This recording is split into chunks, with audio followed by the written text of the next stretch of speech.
Como é difícil mudar, transformar, lidar com esse tipo de coisa. Falando a respeito de mudança de endereço, por exemplo. É um enorme desafio, não é verdade? Não sei se vocês já mudaram bastante. Lá em casa a gente não mudou muito não. Mas cada vez que a gente mudava de endereço, era um misto de sentimento que envolvia o nosso coração, de incertezas, de frustrações, de ansiedade, de expectativa de saber como é que vai ser. A gente sempre espera o melhor, né? Mas quando a gente começa aquela montoeira, aquela bagunça, arrumar caixa, você descobre que você tem umas coisas que parece que não tinha. Você acha umas coisas perdidas ali no meio e fala, caramba, tinha isso mesmo, né? E a gente vê como isso é desafiador, como isso é difícil, como é difícil lidar com mudanças. E Deus, Ele revelou, Ele vem falando comigo a respeito disso, sabe? De transformar, de ser mudado, não somente de ambientes, mas de coração, de sentimento, de mentalidade. Como é difícil lidar com mudanças. Sabe por quê? Porque as mudanças, elas nos movimentam.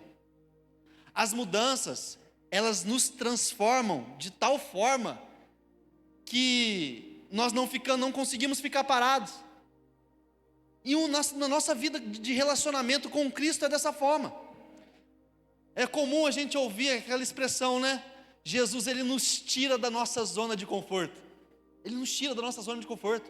Por quê? Porque constantemente Ele vem revelando algo para nós que vai nos transformar, que vai nos mudar. E quando Deus vem revelando isso tudo, aquilo que eu vou falar e compartilhar com vocês, é aquilo que eu estou vivendo em casa. É aquilo que nós estamos vivendo lá na minha casa. Parece que Jesus resolveu, né? Vocês estão muito calminhos. Vou colocar umas coisinhas aqui para mudar umas coisas para o lugar, para ver se dá uma mudada. Só que mudou legal mesmo. Não sabia que ia mudar tanto assim. E lá a gente tem aprendido, né? Deus tem nos levado a viver uma vida na dependência dEle. A viver uma vida de confiança plena no Senhor. A gravidez, o emprego da Carol, tudo isso lá em casa foi um misto de mudanças que Deus resolveu fazer. E aqui na casa também, como família espiritual, a estação nossa aqui na nossa casa já tem vindo refletindo muito isso, né? Mudança não só do ambiente, mudança de endereço, mas como nós temos ouvido aqui a respeito de mudanças de pensamentos, de respostas, de hábitos, de cultura. O detox é um exemplo disso. Como isso tem mexido com a gente, como isso tem nos confrontado e nos levado a um lugar onde nós precisamos ser transformados. Precisamos de mudança. Sair daquela comodidade que nós vamos criando com o passar do tempo, com aquele negócio que parece que a gente vai criando raiz em sentimentos. Nós vamos enraizando tudo. Nós temos o costume, o ser humano tem esse costume, né? Nós vamos enraizando, estabelecendo paradigmas em tudo. Em tudo. E nós precisamos entender que a nossa vida com Cristo sempre vai nos levar a viver uma vida de transformação. Uma evidência clara disso na palavra de Deus é que quando nós fomos morar com o nosso Pai, esse corpo que nós estamos vendo aqui hoje, um corpo corruptível, será transformado por um corpo totalmente incorruptível, e nós seremos como Ele. Nós seremos transformados. Olha que glória, que bênção. Nós seremos transformados. Se nós pararmos para atentar para a palavra de Deus, cada pessoa que chegou diante de Jesus e recebeu uma porção do Mestre pessoalmente, diretamente, a pessoa foi transformada, a pessoa foi mudada. E a partir dali ela passou a viver, e como disse o apóstolo Paulo, em novidade de vida. Porque foi tudo novo, mudou, transformou. E parece que quando nós levantamos a nossa mão para Jesus, nós entendemos isso com mais clareza, porque muitos hábitos nossos e uma cultura na nossa mente parece que se transforma. Mas como eu falei, com o passar do tempo parece que nós vamos esquecendo que as mudanças continuam sendo necessárias, que mudanças são necessárias na nossa vida, e que muitas das vezes são mudanças que não vão trazer conforto, são mudanças que não vão trazer, que não vão saciar o nosso ego, saciar a nossa carne, muito pelo contrário, vão nos esticar, vão nos moldar, vão nos confrontar, para que nós venhamos a estar cada vez mais parecido com Cristo. É por isso. O texto que eu quero trazer como referência está no livro de 2 Coríntios, capítulo de número 3, verso 18. Diz assim: e todos nós, no entanto, não temos um véu sobre nosso rosto, e podemos ser espelhos que refletem claramente a glória do Senhor. À medida que o Espírito do Senhor trabalha dentro de nós, somos transformados com glória cada vez maior e tornamo-nos mais e mais semelhantes a Ele. Tornamo-nos mais e mais semelhantes a Ele.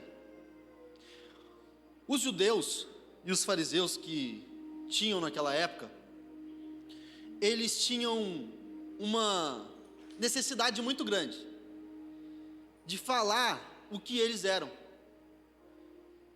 de falar aquilo que eles faziam, de como daquilo que eles representavam para a sociedade. Eles tinham necessidade de falar isso e transmitir isso, através do falar.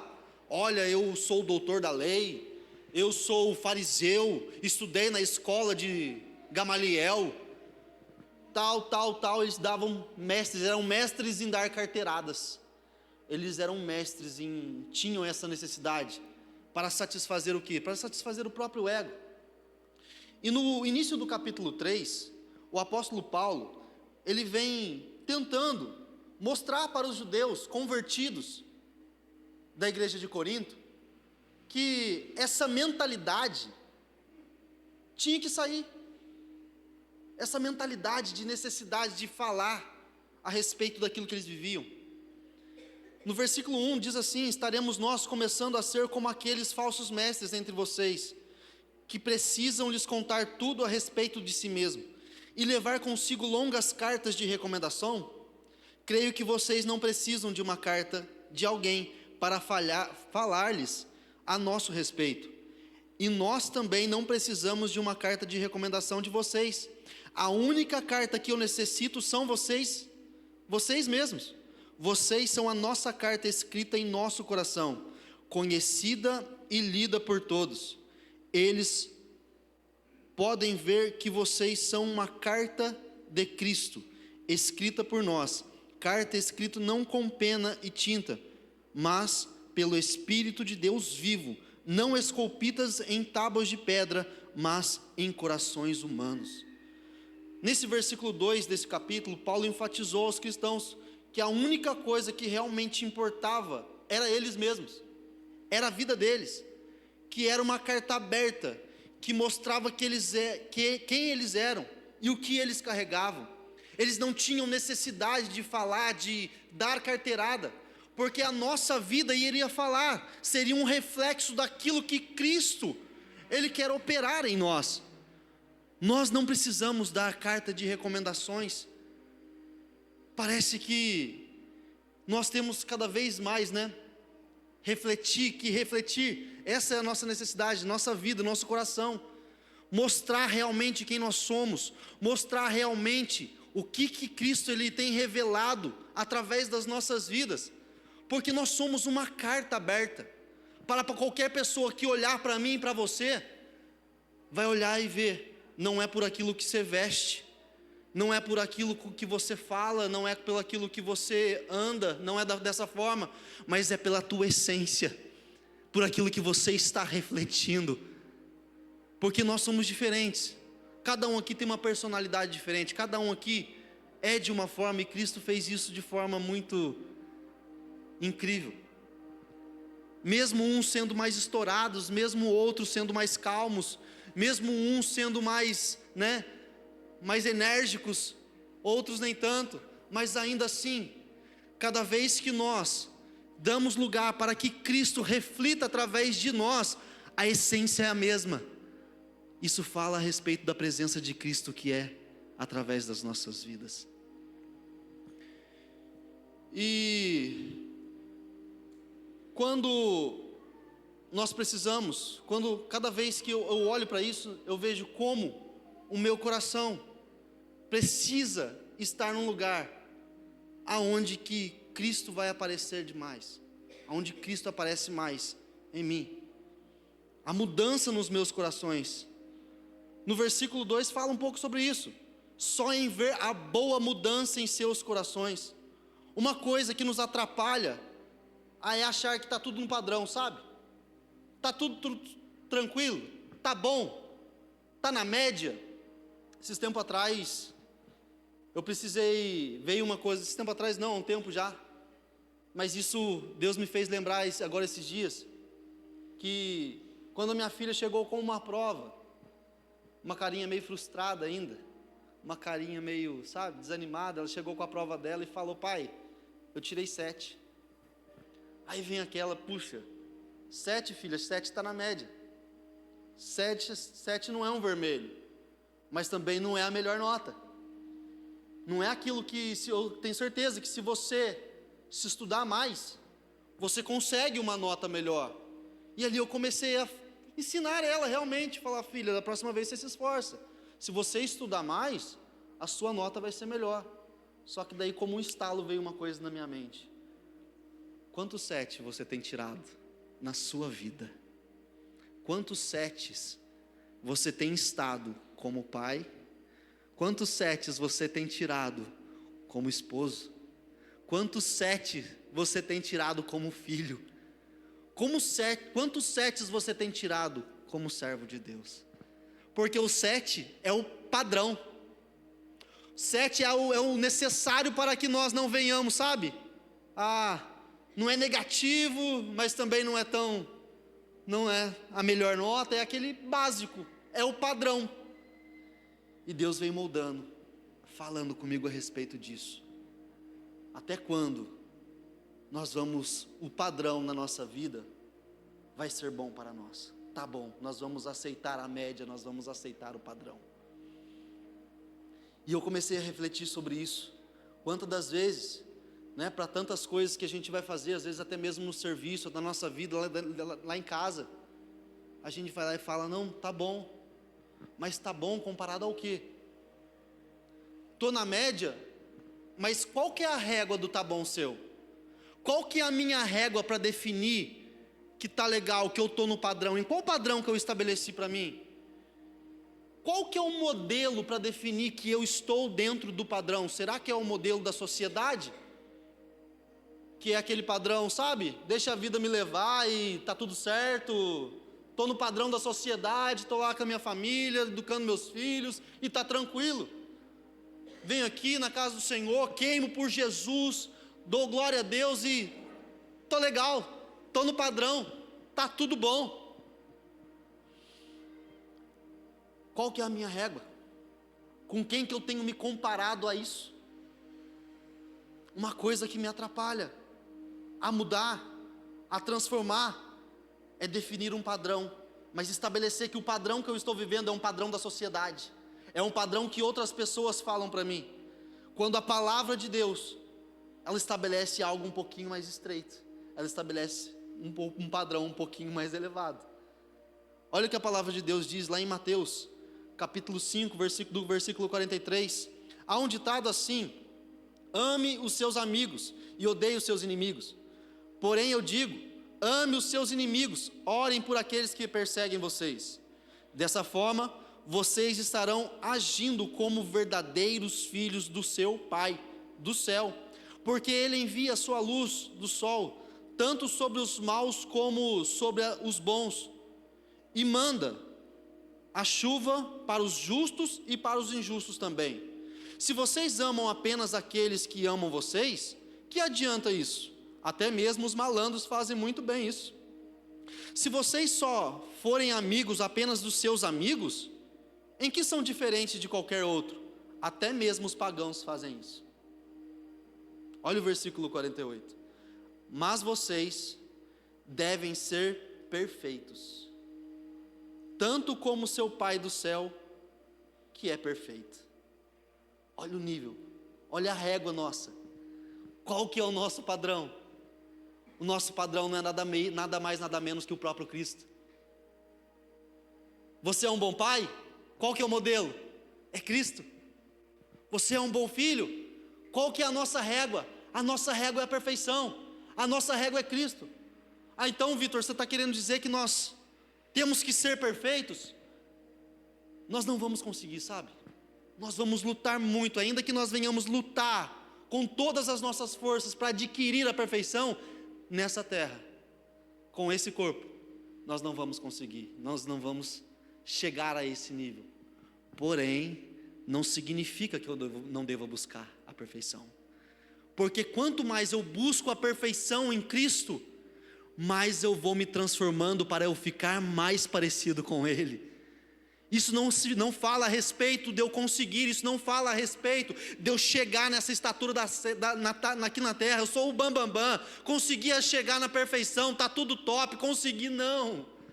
Só ali já revela completamente o meu erro e o meu pecado, porque o único que é perfeito é somente Ele. Mas cada vez que a minha régua for Cristo, cada vez que eu entender que eu tenho que buscar a perfeição assim como Ele é perfeito, eu vou estar levando a minha vida, a levar uma vida cada vez mais se transformando de acordo com a vontade de Cristo. Cada vez que eu entendo que a minha régua é o próprio Cristo, eu entendo que eu vou viver uma vida de transformação para cada dia eu estar mais parecido com Ele. É eu olhar para os meus filhos, para minha filha, por exemplo, chegar lá e, quando eu for educar ela, ou quando for aconselhar ela, pensar da seguinte maneira: será que Cristo falaria desse jeito? Será que Cristo falaria dessa forma? Porque essa é a minha referência. Quando eu chegar no meu trabalho, em fazer o meu trabalho com excelência, em querer ali refletir a Cristo, não somente pelo falar, mas porque eu sou uma carta do Senhor, uma carta aberta, ali mostrar a minha essência, que eu sirvo de acordo com um padrão. Eu tenho um padrão elevado, o meu padrão é Cristo. Eu tenho um padrão para a minha vida, a minha régua é alta, e vai ser difícil, é muito difícil chegar lá. Eu vou ter que trabalhar muito, me esforçar bastante para me transformar cada dia mais, porque assim, cada dia eu vou vendo uma coisa: nossa, eu preciso melhorar nisso, eu preciso melhorar isso, eu preciso melhorar isso. Mas a cada dia eu estou me transformando para me tornar um esposo melhor para mim, para Carol. Assim eu vou trabalhando para me tornar um pai melhor para Ana Lívia. Assim eu vou trabalhando para me tornar uma pessoa melhor em Cristo Jesus. E é isso que cada dia nós temos que viver. Essa é a nossa referência. Significa que o meu coração está aberto a sempre buscar uma transformação que eu preciso para me tornar como Ele. Somos uma carta onde a sociedade irá ver essa transformação em nossa vida, revelando a glória de Deus, que isso é impossível, que isso só é possível nele. Nós não vamos chegar, não tem outro jeito de conquistar uma transformação genuína, se não for através da pessoa de Cristo. Mas eu tenho que querer, eu tenho que dar um passo, eu tenho que dar uma resposta para isso. Cristo, Ele revela para cada um de nós qual é a estatura que nós devemos estar diante da presença dEle, e cada vez que Ele traz essa revelação, qual que é a posição que eu tomo? Será que eu vou ficar na inércia, parado, no ponto zero? Ou eu vou me movimentar, ainda que com dificuldade, ainda que venha doer, ainda que venha machucar, porque transformações machucam, transformações doem, não são confortáveis. Ainda pela manhã aqui, eu estava falando, né, quando eu cheguei aqui na casa, Danilo, ele até fez um bullying comigo hoje ali na lounge.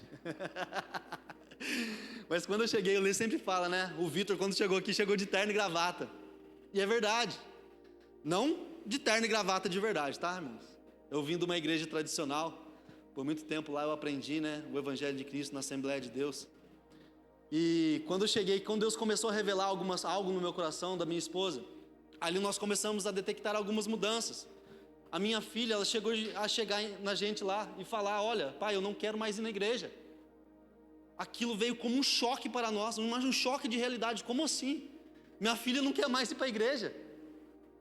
Eu não posso admitir isso. Uma coisa que eu aprendi é que o filho tem que ser submisso ao pai, então ela tem que ir na igreja. E eu tenho que falar algo e ela me obedecer e não, você vai para a igreja. Só que naquilo ali, parece que algo bateu um pouquinho mais fundo no meu coração. E Cristo me fez ter uma atenção maior nisso aí. Eu olhei para aquilo e falei, nossa, tem alguma coisa errada isso. Tem alguma coisa errada em mim. Aí tinha algumas responsabilidades ministeriais, responsabilidades de igreja, responsabilidades. E eu falei, não, eu vou abrir mão disso, para entender o que Cristo está querendo, qual que é a mudança que Cristo quer, porque não adianta nada, irmãos, eu chegar, colocar o meu terno, a Bíblia debaixo do meu braço, e ir para a igreja e achar que está tudo bem, quando na verdade, eu não estou refletindo verdadeiramente a Cristo. A única coisa que está aparecendo é o terno e a gravata, e o status que ele ocupa. Aí quando eu cheguei aqui na casa, o Lê brinca, né? Muita coisa, Deus já estava transformando essa maneira de pensar, Deus queria trazer algo novo para mim, só que o primeiro culto que eu vim era no Influa, né, pegando fogo aqui, muito top, só que quando eu cheguei aqui, eu comecei a olhar para um lado, olhar para o outro, fiquei com os olhos regalados, gostei, louvei, os hinos foram louvar, a palavra veio, eu recebi a palavra, aí acabou o culto, né, a Carol conhece o Beg, ainda falei isso de manhã aqui, a Carol já conhecia o Beg, e o Beg chegou falando, nossa, Jesus é muito zica, Jesus é muito zica, Jesus é muito zica. Eu arregalei o olho para ele, que história é essa que Jesus é zica? Como é que é assim, Jesus é zica? Aquilo parece que eu escandalizei um pouquinho com aquilo, sabe? Por quê? Porque eu estava de terno e gravata, mas o terno e gravata estava no meu coração. Eu estava naquele momento com a religiosidade aparente. E naquele momento, eu fui vindo, Deus foi transformando, mudando a minha forma de pensar, a minha forma de agir. Isso é tão louco, gente, que nos primeiros dias do culto aqui, para vocês terem uma noção, falei isso de manhã também, eu vinha com a palavra preparada, achando que eu ia ter oportunidade, porque era comum isso na outra igreja. Eu falei, não, vai que o pastor vai chamar eu para falar alguma coisa, né? Vai que eu vou ter oportunidade para isso. Para vocês verem que a mentalidade minha, ela não estava transformada. E isso parece que, né, é algo, é até engraçado, hoje para mim é engraçado, mas naquela época Deus sabe como doeu isso, como isso mexeu comigo, como isso me levou a entender que eu era orgulhoso por causa da posição que eu ocupava, que eu era orgulhoso por conta do cargo que eu ocupava, que eu era orgulhoso porque simplesmente eu tinha uma responsabilidade. Eu precisei entender que isso não é tudo, a minha carta aberta não fala daquilo que eu estou vestindo, não fala da minha posição, mas fala daquilo que eu carrego, qual que é o propósito de Deus para a minha vida, qual é a essência que eu estou carregando, porque eu podia ter um terno e gravata, eu podia estar com uma mente totalmente religiosa, mas ainda assim minha filha estava dizendo, pai, eu não quero mais ir para a igreja, o meu padrão não era um padrão de excelência de acordo com Cristo, eu estava sendo um pai mediano, e Cristo me fez enxergar isso. Eu estava sendo no padrão da sociedade, talvez o padrão de muitas pessoas aí. Mas Deus me chamou a atenção a entender. Para que eu preciso buscar um nível maior, para eu ser um melhor pai, para eu ser o melhor esposo, para eu ser o melhor filho na presença de Deus, e até mesmo um filho para os meus pais. Deus me fez entender isso. Deus me transformou, isso doeu. Mas foi necessário. Foi necessário para eu atingir, ter o entendimento e a clareza de que aonde eu estou é aonde eu devo estar, porque eu estou seguindo a voz do Senhor. Eu estou ouvindo a voz de Deus. E claro, muitas das vezes mudanças nas nossas vidas, elas vão nos confrontar, vai machucar, vai doer, mas elas são necessárias para te moldar a ser cada vez mais uma pessoa melhor em Cristo. Louvado seja Deus. O nosso coração, ele precisa estar nesse local. O nosso coração precisa estar e confiar na pessoa de Cristo. Do versículo 4 desse livro de 2 Coríntios capítulo 3, diz da seguinte maneira: dizemos isso por causa da grande confiança que temos em Deus, por meio de Cristo. Versículo 7: entretanto, aquele velho sistema de lei, gravado com letras em pedras, que terminava em morte, veio com tal glória que o povo não podia fixar os olhos no rosto de Moisés, por causa do resplendor do seu rosto, ainda que esse brilho estivesse se desvanecendo. Não deveríamos esperar uma glória muito maior nesses dias, quanto do Espírito Santo está concedendo vida? Se o plano que trouxe condenação era glorioso, muito mais glorioso ainda é o plano que justifica os homens perante Deus.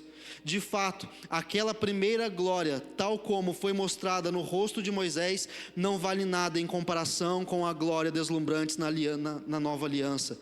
Portanto, se o velho sistema que se desvaneceu até acabar era cheio de glória celestial, a glória do novo plano de Deus era para a nossa salvação, sem dúvida nenhuma, é muito maior, pois é eterna. O versículo 2 diz assim: porque temos essa esperança, agimos com grande confiança. Com grande confiança, confiar no Senhor. A confiança, ela é necessária para nós vivermos uma vida de mudança, uma vida de transformação. Paulo, ele fala isso 2 vezes nesse capítulo. No versículo 4, dizemos isso por causa da grande confiança que temos em Deus. E depois no versículo 12, porque temos essa esperança, agimos com grande confiança. Cada vez, se nós não confiarmos no Senhor, como é que eu vou entender que tudo aquilo que eu preciso fazer é o que eu tenho que fazer de verdade? Cristo, ele revela algo para mim. Se eu não tiver confiança plena nele, como é que eu vou entender que isso é o certo? Porque virão pessoas aqui falar na sua cabeça: cara, você está ficando louco.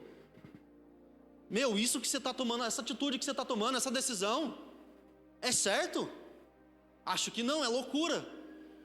Quantas pessoas chegaram em mim, estou contando aqui a experiência de quando eu vim para casa, chegaram em mim e falam: cara, você está saindo da igreja, está se desviando, você está indo para o mundo.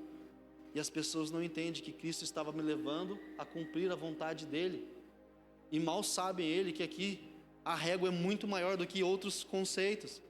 Não quero entrar nesse paradigma, mas cada vez mais nós entendemos, se nós estamos vivendo aqui, nós estamos sabendo a essência, aquilo que nós estamos carregando. A aparência não vai dizer nada. Aquilo que eu colocar uma Bíblia debaixo do braço, colocar um terno e gravata, não vai dizer nada para onde eu estou indo. Por quê? Porque eu tenho plena confiança no Senhor e o propósito dele se cumpre na minha vida. É a essência que eu carrego, é a essência que você carrega, é a essência que nós carregamos.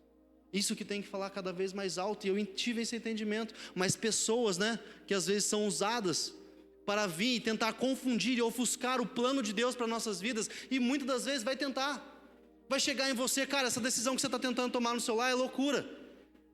E para ver, se você não confiar naquilo que Deus está falando em você, é loucura.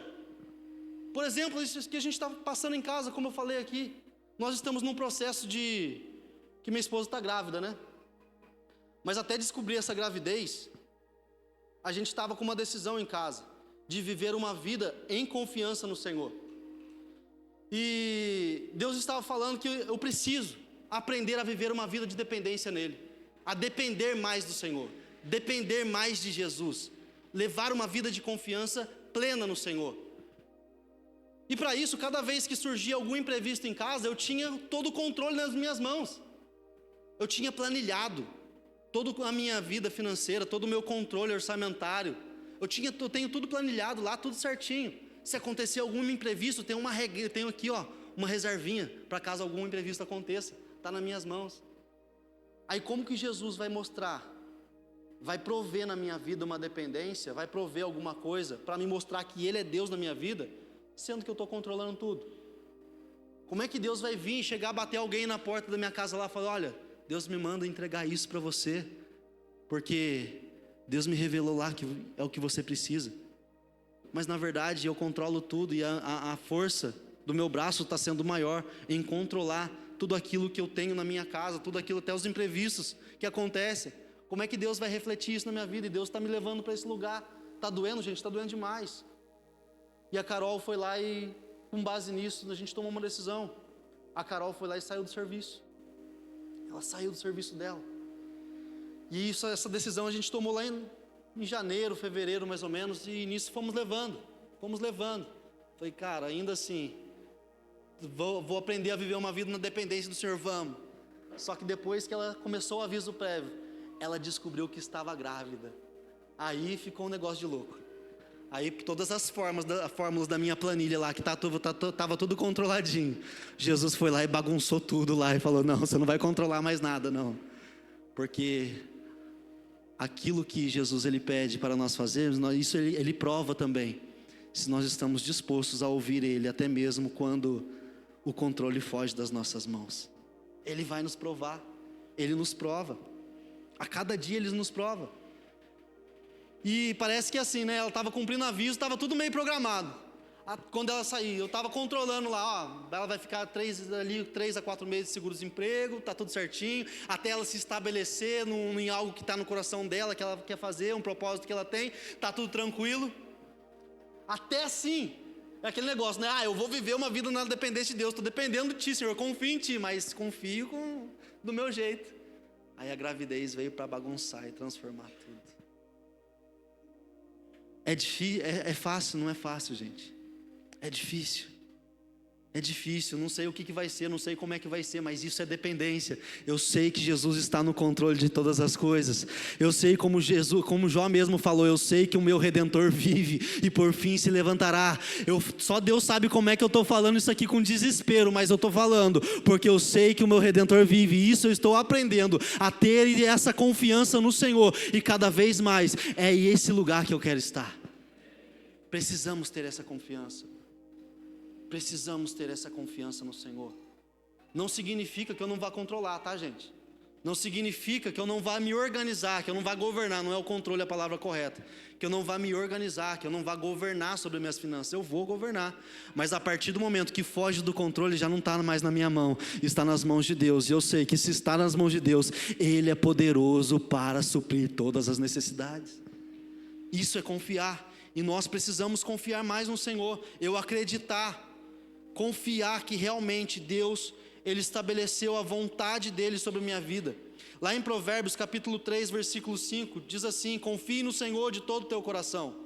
Nunca pense que sua própria capacidade é suficiente para vencer os problemas.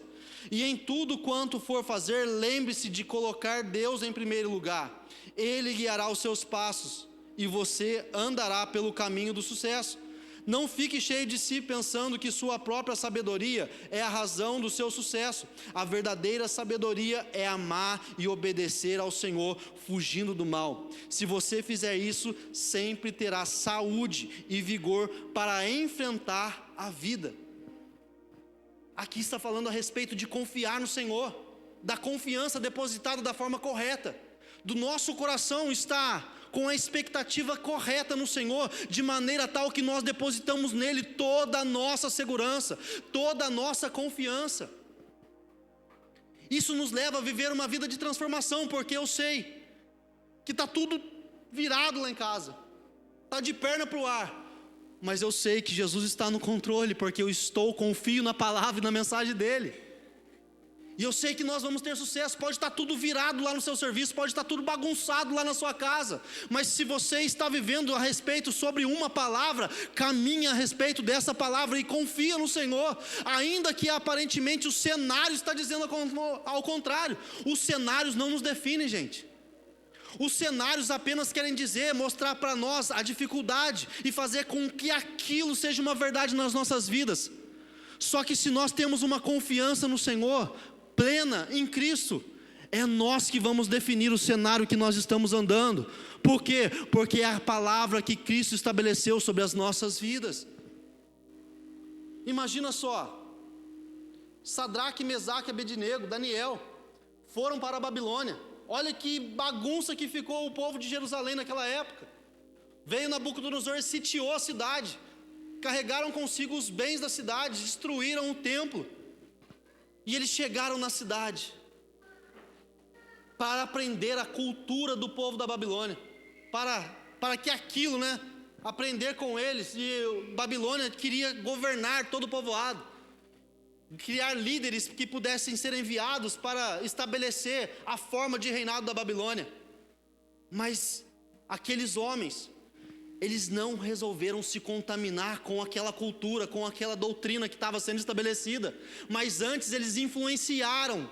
Eles mostraram para todos: olha, independentemente, a minha confiança não está no rei, a minha confiança não está nesse decreto, a minha confiança não está em tudo aquilo que vocês estão fazendo, mas a minha confiança está no Senhor dos Exércitos, e nele eu vou confiar. Havia uma palavra de morte sobre a vida daqueles homens, que se eles não se prostrassem perante aquele rei da Babilônia, eles seriam jogados numa fornalha de fogo. Vocês conhecem a história. Mas eles não se prostraram, eles confiaram no Senhor. E ali naquele momento, o próprio rei da Babilônia, que decidiu a adoração, falou com seus lábios que não há outro Deus a não ser o Deus de Sadraque, Mesaque e Abednego. Eles influenciaram o rei com aquilo que eles carregavam. Isso é confiar no Senhor. Uma palavra de morte estava sendo estabelecida. Às vezes na sua vida pode estar tudo virado de perna para o ar. Às vezes as pessoas estão falando para você: você é louco, cara. É loucura isso, é loucura. Mas você está lá, vem uma palavra perguntando para você: você ainda está feliz? E você estampa um sorriso no rosto e fala: eu estou feliz no Senhor, porque a minha confiança está nele. Isso não significa que nós vamos chorar sim. Isso não significa que às vezes vai doer sim, mas ainda assim a nossa confiança está no Senhor. Mantenha a sua confiança nele, mantenha a sua segurança no Senhor, mantenha a sua segurança na presença dele. Ele endireitará todas as coisas, porque é ele quem tem controle sobre nossas vidas. Em Hebreus 10:34 diz assim: vocês sofrem com aqueles que foram jogados na prisão e ficaram realmente alegres quando tudo o que vocês possuíram foi-lhes tirado, sabendo que as coisas melhores os estavam esperando no céu, coisas que seriam de vocês para sempre. Haja o que houver, não deixe desfalecer esta confiança, feliz no Senhor.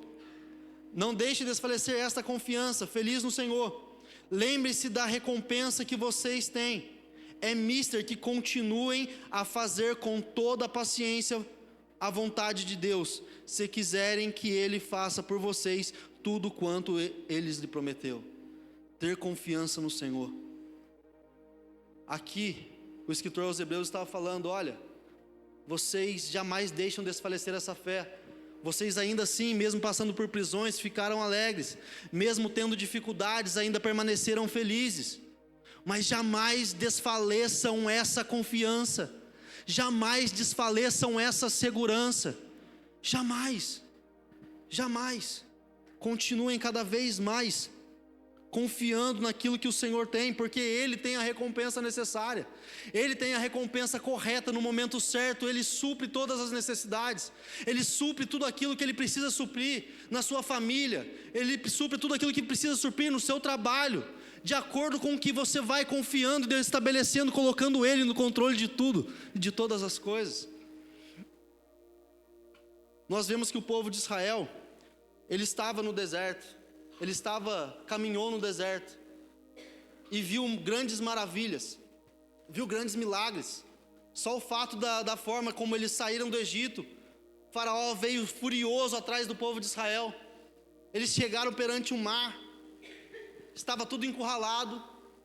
Chegaram para Moisés e falaram: Moisés, você nos tirou do Egito para que nós venhamos morrer nas mãos de faraó aqui nesse momento. O que nós vamos fazer? Deus deu uma palavra: estende para o mar, estende este cajado para o mar, toca nas águas. E parece que as águas se abriram. O povo passou a seco. E não foi somente isso. Quando eles terminaram de passar, as águas novamente voltaram ao seu lugar. E aquilo que, além de salvar eles, destruiu o inimigo que estava atrás dele querendo matar. Olha o que Deus fez. A palavra que Deus deu. Depois eles foram para o deserto, o povo de Israel foi lá. Eles viram, presenciaram uma nuvem cobrindo durante o dia, para que o sol, olha o cuidado de Deus, o sol não pudesse castigar o povo de Israel. E também mostrar o rumo, mostrar a trajetória, mostrar por onde eles deviam caminhar. Uma coluna de fogo à noite para proteger do frio e também dos animais daquela época, no deserto. Eles viram grandes maravilhas, mas cada vez que surgia uma necessidade, eles já voltavam para o conforto do Egito, já voltavam o pensamento a tudo aquilo que eles tinham no Egito. E nós percebemos nessa palavra, nessa trajetória, que até o momento em que eles entraram na terra prometida, muitas pessoas não conseguiram entrar por causa da incerteza do coração deles, por causa da dúvida que tinham no coração deles, por não acreditarem que aquilo que que Deus tinha preparado para a vida deles era algo grandioso. Porém eles tinham que enfrentar obstáculos, eles tinham que abrir o coração e ter um entendimento de depositar a confiança no Senhor. Não foi assim quando foram enviados espias? 2 pessoas confiaram quando viram a terra. 10 pessoas falaram: isso é loucura, não tem jeito, não tem como, tem gigantes na terra, não tem jeito de nós entrarmos lá e possuir essa terra. Mas 2 confiaram. Aqueles que confiaram no Senhor desfrutaram da sua recompensa. É o que está falando em Hebreus. Confiar no Senhor é fácil? Não é fácil. Eu imagino aquele povo vendo aqueles gigantes, vendo aquelas pessoas que tinham na terra, eles tinham que batalhar e pelejar por aquilo. Imagina só, todos eles sem armas, sem um poder de batalha, às vezes cansado de toda peregrinação no deserto, ter que guerrear, ter que batalhar. É loucura ou não é? Assim como é muitas loucuras, muitas das vezes, decisões que Deus ele coloca e estabelece nas nossas vidas nós tomarmos. É muita loucura, mas é loucura para quem? Loucura para a sociedade, loucura para um padrão, loucura para outras pessoas. O próprio apóstolo Paulo fala: aquilo que é loucura para o mundo, para nós é poder de Deus. Para nós é poder de Deus. Então nós vamos buscar esse poder, nós vamos confiar no Senhor. Pode parecer loucura, mas se você está sobre uma palavra, caminhe diante de uma palavra e confia no Senhor. Como eu falei no início, essa palavra veio para mim, é aquilo que eu estou vivendo lá em casa, estou aprendendo cada vez mais, mas é isso que nós estamos buscando aqui também. A cada vez mais temos que depositar a nossa confiança e a nossa segurança no Senhor. Vocês estão felizes ainda? Glória a Deus. No versículo 18 diz assim: todos nós, no entanto, não temos um véu sobre o nosso rosto, e podemos ser espelhos que refletem claramente a glória do Senhor. Moisés, quando ele subiu no monte para orar, para que Deus estabelecesse a arca, para que estabelecesse as tábuas do concerto, para que isso guiasse o povo de Israel, Moisés, quando estava lá orando, a Bíblia fala que quando ele desceu do monte, ele desceu com o rosto resplandecente. E todos viam que ele tinha uma essência, estava diferente aquilo, uma glória que pairava sobre o seu rosto. Porque, querendo ou não, ele viu parte da glória do Senhor, um reflexo da glória do Senhor. E aquilo, naquele momento, fez com que o seu rosto estivesse reluzindo naquele momento. E cada vez que o povo aqui nesse versículo fala, nesse capítulo 3 fala, que cada vez que o povo judeu iria ler a tábua do concerto, iria ler as leis de Moisés, eles colocavam um véu para representar, né? Que quando Moisés desceu do monte, tinha um véu encobrindo o seu rosto, para que o povo de Israel não visse que aquele brilho estava desfalecendo. E lá tinha até determinado uma glória. Eles tinham a sua glória lá naquele momento, mas a palavra de Deus, o apóstolo Paulo estava dizendo que Cristo, através de Cristo, quando nós nos convertemos, a pessoa de Cristo, convertemos a nossa vida a Cristo, esse véu ele se rasga, porque nós não passamos a viver uma vida com base na condenação da lei, mas uma vida com base na sua graça e no seu amor, através da justificação dele para as nossas vidas. E isso, como já tem sido ministrado aqui, foi semana passada, a respeito do amor e da graça de Cristo, isso nos alcançou, e cada vez que essa graça, ela é refletida através de nós, é tirado toda a religiosidade, e ali a única coisa que reflete é a presença de Cristo, e aquilo, a obra de Cristo nas nossas vidas. Isso só é possível através de Cristo. Cada vez que o povo de Israel, que o povo judeu colocava aquele véu, indicava que eles estavam aprisionados a um sistema religioso. Eles estavam aprisionados a um histórico religioso que eles passaram desde lá de trás. E eles passavam a carregar aquilo como uma verdade, como um amuleto. Lembra que eu falei aqui quando eu entrei na casa? Parece que um véu estava no meu rosto. Um véu por causa do meu coração. No meu coração estava depositado de forma errada uma religiosidade. E eu estava carregando aquilo como uma certeza para a minha conduta e para a minha vida com Cristo.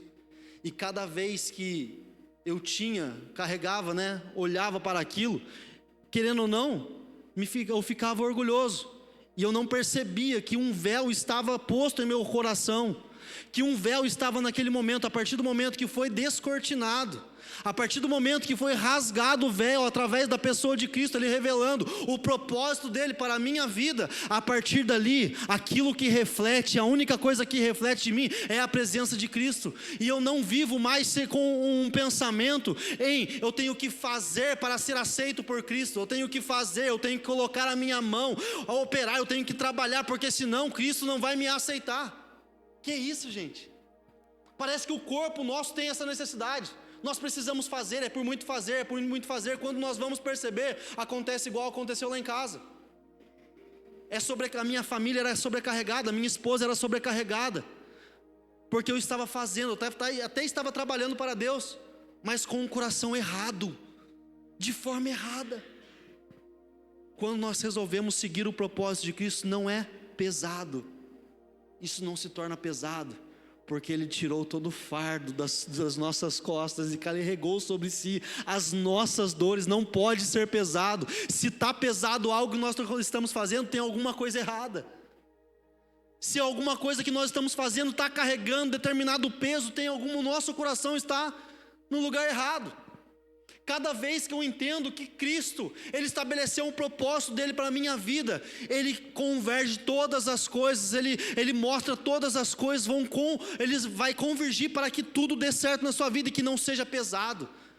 Na sua casa, sua esposa vai estar tudo certo, você vai conseguir ser um marido excelente, você vai conseguir ser um pai excelente, você vai conseguir ser um filho, de acordo com o que Cristo quer estabelecer na sua vida. Cada vez mais, uma pessoa incrível na presença do Senhor, desde que o nosso coração esteja no lugar correto, desde que o nosso coração esteja da forma correta. Hoje não é pesado, não se torna pesado. Cada vez que eu vejo minha filha queimando por Jesus, hoje é ela que conduz. Pai, vamos para a igreja? Pai, às vezes minha esposa está lá, estava passando mal esses dias, e não ia conseguir vir no culto da manhã, porque é pela manhã mesmo que realmente o enjoo vem mais forte.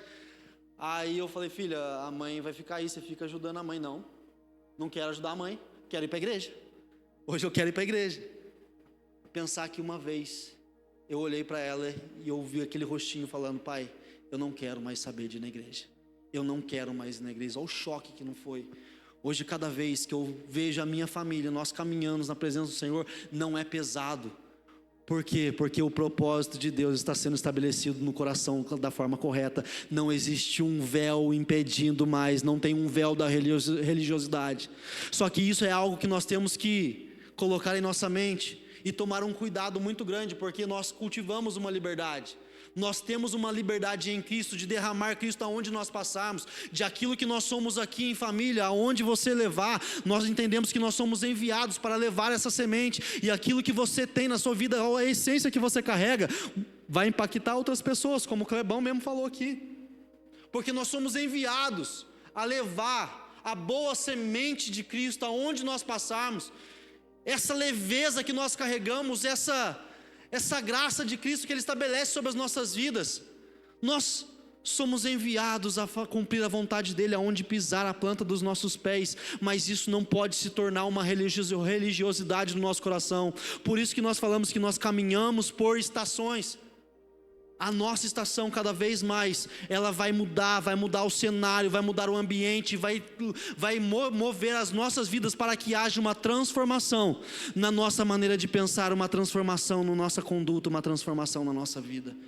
Nós precisamos ser transformados, e nós não podemos carregar essa liberdade como uma religiosidade.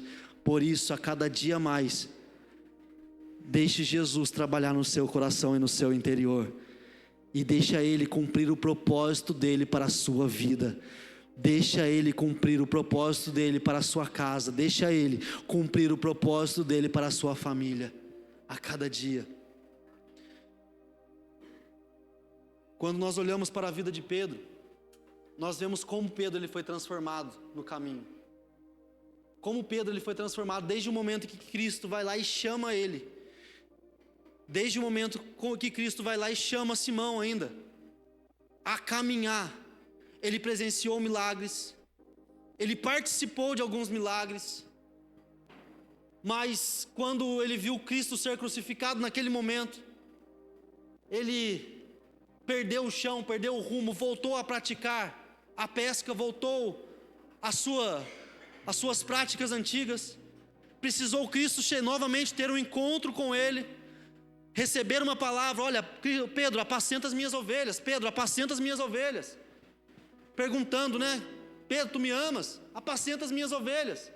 Pedro vai lá e entende isso, vê que Cristo realmente tinha ressuscitado, já começou a mudar, a transformar a vida de Pedro.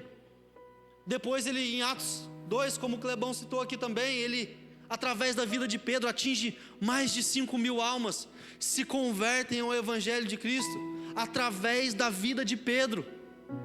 Como ele foi transformado no caminho, mas ele precisou ainda tirar muito véu, muita máscara do seu coração, muitas coisas que ainda estavam impedindo ele, coisas que ele carregavam com ele desde a época de ser um bom judeu. Prova disso, Atos capítulo 10, quando ele tem aquela visão daqueles animais, e ele precisa ir na casa de Cornélio. Se nós entendemos o texto, nós vamos ver que se Pedro não tivesse tido aquela visão que o próprio Cristo revelou para ele, ele não ia na casa de Cornélio, porque Cornélio era um gentio. Ele entendia que aquilo era impuro. Mesmo tendo tudo isso, mesmo tendo pregado o Evangelho, mesmo tendo ouvido de Jesus para ele apacentar as ovelhas deles, ainda assim precisava ser transformado. É uma vida de constante transformação, quem dera nós. Cada dia nós precisamos ser transformados para sermos cada vez mais semelhantes a Cristo. Nós precisamos aceitar essa transformação dentro do nosso coração. Eu preciso cada dia mais ser transformado.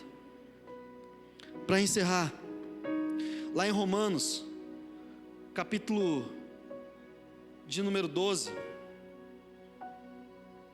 diz da seguinte forma, o versículo 2: não imitem a conduta e os costumes deste mundo, mas seja cada um uma pessoa nova e diferente, mostrando uma sadia renovação em tudo quanto faz e pensa, e assim vocês aprenderão de experiência própria a boa, agradável e perfeita vontade de Deus. Em outra tradução diz: não se amoldem ao padrão deste mundo, mas transformai-vos pela renovação do vosso entendimento. Ser transformado pela renovação do nosso entendimento. A nossa vida ela é feita de transformações, e nós precisamos a cada dia ser transformados, deixar Jesus operar dentro de nós, como fala em 2 Coríntios 3:18. o Espírito Santo, Ele trabalha em nós, para que nós venhamos ser transformados por Ele. Tudo isso com o propósito de nós sermos semelhantes a Ele. O propósito de tudo isso é cada vez mais nós estarmos mais parecidos com Cristo. Mais parecidos com Cristo. Você ainda está feliz? Se coloque de pé.